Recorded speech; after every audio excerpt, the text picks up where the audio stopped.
Lockdown के बीच दिल्ली से पलायन को रोकने के लिए दिल्ली यूपी बॉर्डर के नजदीक कई रैन बसेरे बनाए गए हैं। गाजीपुर बॉर्डर के पास एक स्कूल में बने रैन बसेरे का जायजा लिया संवाददाता मोहित बख्शी ने।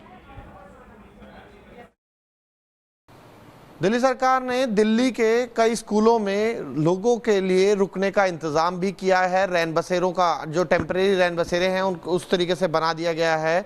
जो माइग्रेंट लेबर थी लगातार पलायन कर रही थी और इतनी संख्या में पहुंच गई थी बॉर्डर के पास, तो उसके बाद जो है समस्याएं बहुत ज़्यादा बढ़ गई थी। अब जो है माइग्रेंट लेबर के लिए आप देख सकते हैं इस तरीके से रैन बसेरे बनाए गए हैं। जहां पर ये गाजीपुर का एक स्कूल है, इस स्कूल में जो है वो रैन बसेरा बनाया गया है। कई कमरे जो हैं वो खोल दिए गए हैं।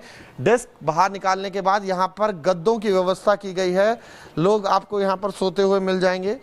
देख सकते हैं आप कि तमाम लोग जो हैं यहाँ पर आराम कर रहे हैं, क्योंकि ये लोग अपने अलग अलग डेस्टिनेशन से निकले थे दूसरी जगह जाने के लिए, लेकिन रास्ते में इनको अब जब रोका गया है तो फिर इनके लिए इंतजामात भी किए गए हैं। और देख सकते हैं आप ये तमाम लोग यहाँ पर आपको मिल जाएंगे सोते हुए, क्योंकि रजाई गद्दे का इंतज़ाम यहाँ पर पूरा है। उस तरीके से इंतज़ाम भी यहाँ पर किए गए हैं और लगातार जो है वो और भी कहा जा रहा है कि अगर और भी ज़रूरत पड़ेगी तो इंतज़ाम किए जाएंगे। ये इधर कुछ लोग हैं हमारे पास, उनसे हम बात करने की कोशिश करेंगे। कहाँ से आए हैं ये आप बताइए, आप लोग कहाँ से आए हैं और कहाँ जाना था आपको? फरीदाबाद से आए हैं हम लोग। जाना कहाँ था? सीतापुर। सीतापुर। अब तो जा नहीं पाएंगे तो अब यहीं रहेंगे। यहाँ पर खाने की व्यवस्था हो रही है आपकी? खाने की तो व्यवस्था होती है। अच्छा, खाने की व्यवस्था। आप बताओ, इधर आ जाइए, आप जरा बताइए खाने की व्यवस्था आप लोगों की किस तरीके की है, किस तरीके की व्यवस्था मिल पा रही है आपको? खाना तो मिल रहा है यहाँ पर है। हाँ। लेकिन जाने नहीं दे रहे यहाँ से। हाँ। तो अब आप, क्योंकि जाने तो नहीं दिया जाएगा, तो रहने के लिए जो गद्दा और जो तमाम सुविधाएं हैं वो ठीक लग रही हैं आपको? वो तो सही है, हर चीज़ सुविधा हर चीज़ की है। अच्छा। और कोई टेंशन नहीं। कितने गद्दों की व्यवस्था यहाँ पर की गई है? और इसमें काफ़ी मात्रा में गद्दे हमारे पास अवेलेबल हैं और जितने भी आएंगे सबके लिए पूरी सुविधा यहाँ दी गई है, खाने से लेके सोने तक और पूरी व्यवस्था है। गद्दे हमारे पास और भी रूम में अवेलेबल हैं और दिल्ली गवर्नमेंट की तरफ से गद्दे वहाँ पर रखे गए हैं, वहाँ पर गद्दे भी रखे हुए हैं इसी तरीके से, और रजाइयाँ भी रखी गई हैं। तिवारी जी ये बताइए चलते चलते कि खाने की व्यवस्था कैसी है, कितने टाइम खाना मिलता है और कैसा खाना मिलता है?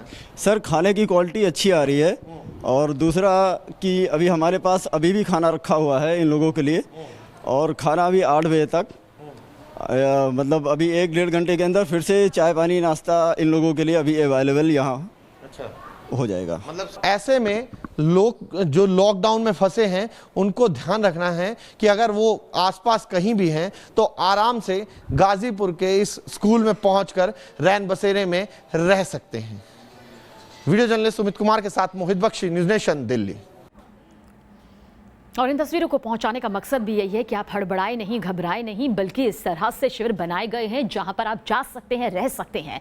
दिल्ली यूपी बॉर्डर से अभी भी हालांकि लोगों का पलायन जारी है। पलायन करने वालों की तादाद में कमी जरूर आई है। संवाददाता हिमांशु शर्मा की ये रिपोर्ट आप देखें। गाजियाबाद के लालकुआ NH91 पर इस समय हम हैं। सुबह का वक्त है, लेकिन कल जो नज़ारा था आज नज़ारा बिल्कुल उसके विपरीत है। दरअसल यहाँ पर अब लोग एकजुट नहीं हैं। कल शाम से ही बस सेवा को बंद कर दिया गया था। 1-2 बसेस ही हैं जो अब लगाई गई हैं लोगों को छोड़ने के लिए। और तस्वीरें देखिए, लोग भागते हुए नज़र भी आ रहे हैं क्योंकि बस यहाँ पर पहुँची है। और जो लोग कल नहीं जा पाए थे, जो लोग रह गए थे, वो लोग अब यहाँ पर इन बसों में चढ़ रहे हैं और यहाँ से आगे के लिए रवाना हो रहे हैं। लेकिन कल की तस्वीरें जो हज़ारों लोग यहाँ एकजुट थे उससे बिल्कुल अलग है। बिल्कुल खाली करा दिया गया है NH91 लालकुआ को और जो बस सेवा है उसको भी पूरी तरह से रोक दिया गया है। लोगों से यही अपील की जा रही है, अपने घर में रहकर या जहां भी आप रहते हैं वहीं पर रहें। सरकार आपको सभी सामान वहीं पर मुहैया कराएगी। आप देख सकते हैं बस यहाँ लगाई गई है और ये भी अब आगे के लिए रवाना कर दी गई है। वजह यह है कि अभी भी रुक रुक कर जो लोग बाग हैं वो सड़क पर आ रहे हैं, धीरे धीरे एकजुट होते हैं। ये देखिए भागते हुए आ रहे हैं बस की तरफ और कोशिश कर रहे हैं कि इस बस में वो बैठ जाएं। पूछ रहे हैं कहाँ ये बस जाएगी। तो इस तरह से अभी सर्विस जारी है। लेकिन अब अगर हम कहें कि बस सेवा को गाजियाबाद के NH91 लालकुआ पर पूरी तरह से बंद कर दिया गया है, सन्नाटा पसरा हुआ है।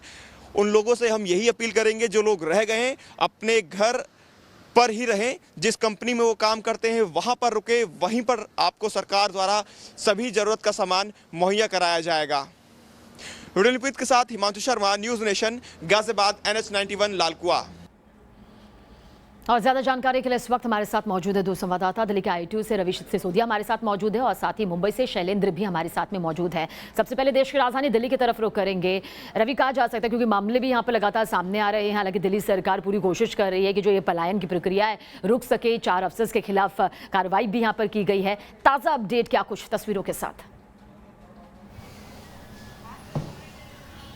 बिल्कुल, देखिए अगर आज की बात करें, आज थोड़ी सख्ती जरूर दिख रही है। पहले जिस तरह से पिछले 4 दिनों में आपने भी देखा होगा कि सड़कों पे लोग काफ़ी इकट्ठा हो गए थे, हज़ारों की संख्या में लोग पलायन कर रहे थे, कमोबेश यही नज़ारा पिछले 4 दिनों से था। लेकिन आज की अगर बात करें तो आज ऐसा नज़ारा देखने को नहीं मिल रहा है। हर तरफ सख्ती की जा रही है। पुलिस की तरफ से अगर कोई भी जाना चाह रहा है, अगर कोई पैदल भी जा रहा है तो उनसे बाकायदा पूछा जा रहा है कि आप कहाँ जाना चाह रहे हो, क्यों जाना चाह रहे हो, उनको ही रोका जा रहा है। और नज़दीक में ही अगर कहीं पर सेंटर बनाया गया तो वहाँ भेजने की कोशिश की जा रही है, क्योंकि पिछले 4-5 दिनों से जो चीज़ें दिख रही थी वो कहीं ना कहीं बहुत खतरनाक थी। क्योंकि जिस तरह से कोरोना वायरस अपने पैर पसार रहा है, उसके लिए सबसे अहम है कि आपकी डिस्टेंस, सोशल डिस्टेंसिंग की बात की जाती है।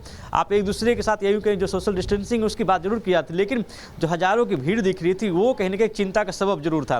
पिछले दिनों की अगर बात करें, आज जरूर ये कहा जा सकता है कि आज काफ़ी कड़ाई की गई है, सभी जगह बैरिकेडिंग की गई है, चुस्त हैं सारे, अगर सब जगह रोका जा रहा है, सबसे बातचीत की जा रही है, उनको समझाया जा रहा है कि आप आगे ना जाएं, यहाँ सरकार की तरफ से व्यवस्था की जा रही है। कल से आपने देखा होगा कि लगातार दिल्ली की तरफ से, मुख्यमंत्री की तरफ से भी अपील की गई कि आप जहाँ हैं वहीं रहें, यहाँ पर दिल्ली सरकार की तरफ से समुचित व्यवस्था की जाएगी। केंद्र सरकार की तरफ से भी लगातार ये कहा जा रहा है कि आप यहीं रहें, सभी तरह की व्यवस्था की जाएगी, क्योंकि ये पूरा मामला पैनिक की तरह हो सकता था। जिस तरह से लोग पैनिक होकर आए, पैदल ही जाने लगे अपने घर की ओर। ये जरूर कहा जा रहा था कि कल में और आज में थोड़ा फर्क देखने को मिला। जरूर राहत की बात ये जरूर कही जा सकती है कि आज काफ़ी सख्ती की गई है। जो भीड़ पिछले 4-5 दिनों से दिख रही थी वो दिल्ली के सड़कों पर आज नहीं दिख रही है। जी बिल्कुल, तो जो भीड़ कल तक दिखाई दे रही थी, जो मंजर कल तक दिखाई दे रहा था, फिलहाल वो अभी यहाँ पर नहीं दिखाई दे रही है। ये राहत ज़रूर यहाँ पर दिखाई देती है। मुंबई से शैलेंद्र भी हमारे साथ बने हुए हैं। शैलेंद्र, मुंबई की हकीकत भी किसी से छिपी नहीं हुए हैं, मामले सामने आ रहे हैं, जिस तरह से दिखाई दे रहे हैं पूरे हालात, क्या कुछ और अपडेट आपके पास?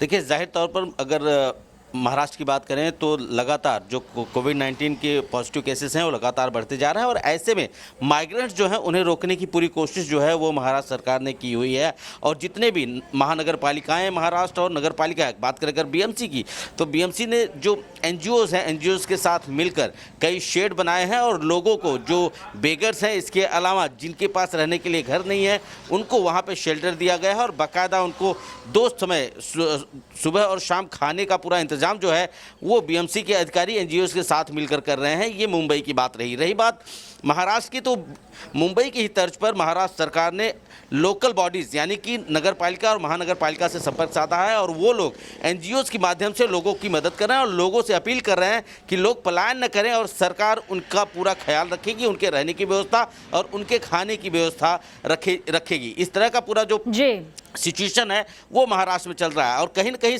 चिंता का सबब ये था कि महाराष्ट्र जो है लगातार कोविड-19 पॉजिटिव के केसेस जो है वो लगातार बढ़ते जा रहे हैं, और ऐसे में महाराष्ट्र के लिए ये बेहद ज़रूरी था कि जो माइग्रेंट्स हैं उन्हें रोका जाए, क्योंकि ये अगर कहीं और पलायन करेंगे तो जाहिर सी बात है कि अपना जो संक्रमण है वो एक जगह से दूसरी जगह ले जाएंगे, और ऐसे में जो कम्युनिटी स्प्रेड होता है उसका बढ़ने की संभावना ज़्यादा था, और इसी के चलते महाराष्ट्र सरकार ने यह फैसला लिया। जी बहुत बहुत शुक्रिया आप दोनों का ही, और आप सभी अपनी सेहत का ख्याल भी रखिए, क्योंकि आप लोगों के जरिए ही हम दिखा पा रहे हैं दर्शकों तक कि आखिर क्या कुछ हालात बन रहे हैं पूरे हिंदुस्तान में।